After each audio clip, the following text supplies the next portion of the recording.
Good morning, everybody. It's 5 o'clock Monday morning. I have been editing videos all night long. Again, I'm late in getting this chapter up. This chapter 5 is really long. It ended up being like 30-45 minute video. So I'm cutting it apart again, like I did with the previous chapter. And little Miss Luna here has been trying to get my attention for a while now. We gotta go eat and play. Enjoy this first part, ladies and gentlemen. Hello everybody, welcome back to my channel. See you around. If you're new to my channel, we are getting together to read chapters from a book of creation by Gregory James Gardner Jr. And here's my cat Luna. Sometimes she joins us, sometimes she doesn't. She's kind of finicky, as cats are. Now, to recap, from chapter 4 in the Halls of Exile, we visited Azra again, and we learned that some time has passed. In the first Halls of Exile, it was year 9, now it is year 17. Lariel has grown.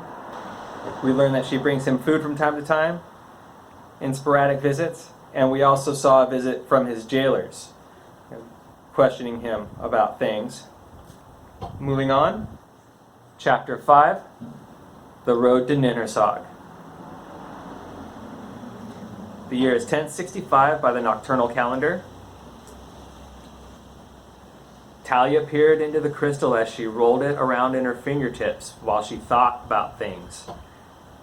"Where did you find this?" "Aloud," Mathis answered, "years ago." "Your team went to the Forbidden Tower?" She looked at him surprised. "Just me," he replied. "The rest of the team was dead by that time," he said flatly. Her surprise turned to shock and sorrow as she searched his face. "What made you go to the Tower of Aloud? You know the dangers." "There are no dangers there, maiden," he said. "Not anymore." Talia's expression turned to confusion. "But all we know's been a misunderstanding of sorts. King Reyes Ra, his advisors, all of us. As a result, we thought that the queen had been a victim of a curse and that the tower itself fell under the same curse. In a sense, it had been, but it wasn't a curse at all. It was a spell of protection cast by Queen Alia Ra with her dying breaths, a spell that allowed the garden beneath the tower to grow and grow." "A protection spell?" "Exactly that." "To protect what?" "The very object in your hands, maiden," he pointed out. "Took me at least a day to clear the overgrowth, but once I retrieved the crystal, all the power of the protection faded away. It had been set in a necklace, but I bartered the chain and setting for passage on my way to you." "So, what is it?" She eyed the crystal.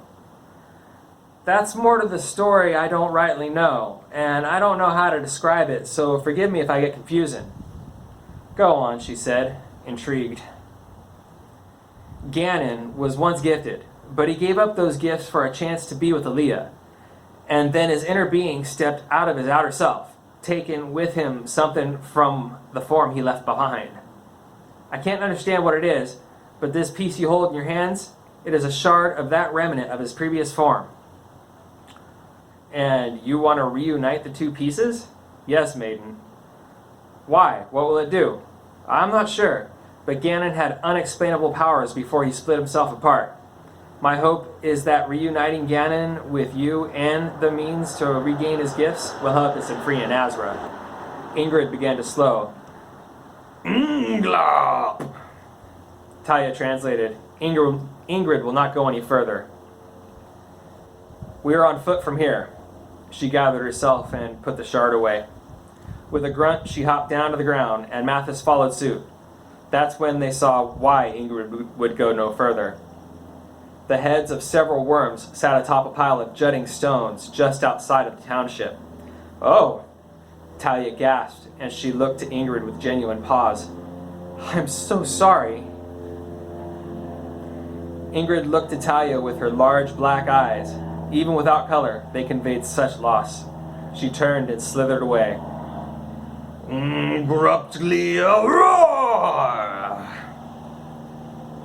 "Sounds like she just cursed someone's existence," Mathis said. "No." Talia watched her friends sulk away into the whiteout. It was a prayer for them.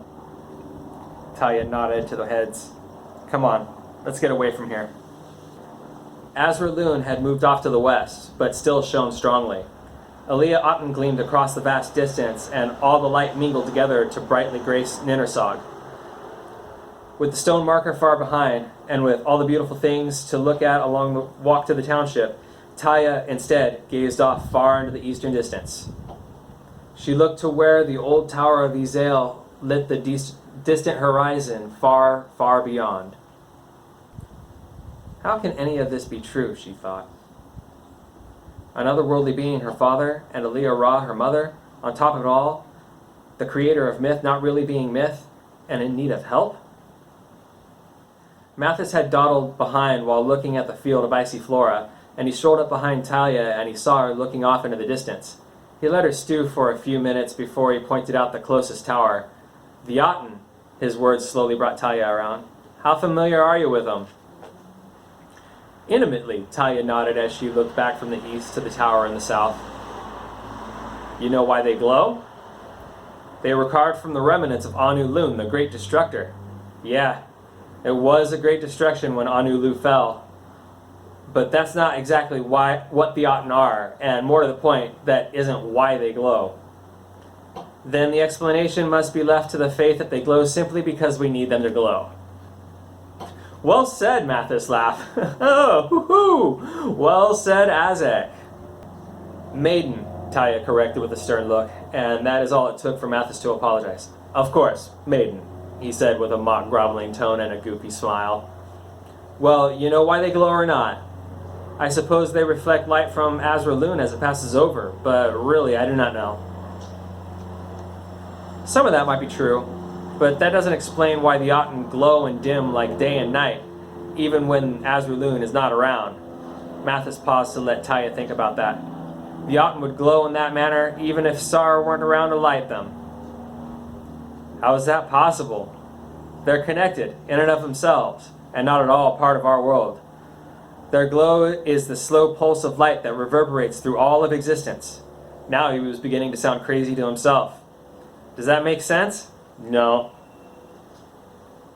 Mathis sighed. They don't belong here. Just like Ganon, they're from another place. In fact, all of them, Azra, Ganon, and the Otten, are all from the same place. The Otten are also the exact reason why Azra was being pursued. Again, I'm fogging on the meaning of all of this, but as I understand it, he stole them from superior beings because he felt they were being misused. Misused for what? Only Azra knows the answer to that. They approached the entry gates to Ninhursag.